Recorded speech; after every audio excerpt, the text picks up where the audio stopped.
तो अब देखिए ए और बी दोनों की अपनी अपनी नजर है कि यार इस हवेली में चोरी करनी है। कोइंसिडेंटली होता यह है, दोनों के बीच में कोई कॉन्करेंस नहीं है, लेकिन कोइंसिडेंटली होता यह है कि एक ही दिन रात के समय सेम टाइम पे ये दोनों, पहले ए पहुंचा, ए ने कहीं खिड़की खिड़की तोड़ी, किसी तरीके से इस हवेली में घुसा, फिर बी दूसरी खिड़की या दरवाजा तोड़ के इधर घुसा। ए अपना चोरी करके निकल गया, बी अपना चोरी करके निकल गया। क्या इधर कॉमन इंटेंशन है? The answer is no.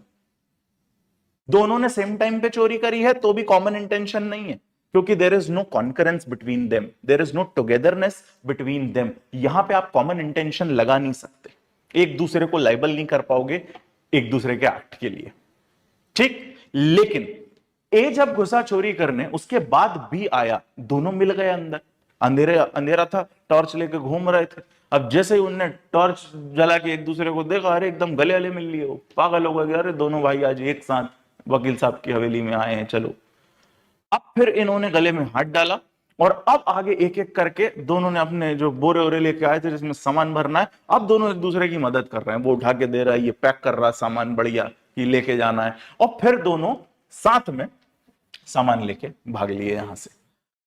तो ऑन द स्पॉट क्या हो गया? कॉमन इंटेंशन हो गया, पहले से नहीं था। प्री अरेंज प्लान का मतलब ये बिल्कुल नहीं होता बेटा कि पहले से प्लानिंग करके आए हो, कॉन्स्पिरेसी टाइप की चीज नहीं है ये कॉमन इंटेंशन। तो यहां ऑन द स्पॉट भी फ्रेम हो सकता है, वहीं पे दोनों चोर मिले और दोनों ने डिसाइड कर लिया कि यार चोरी करनी है।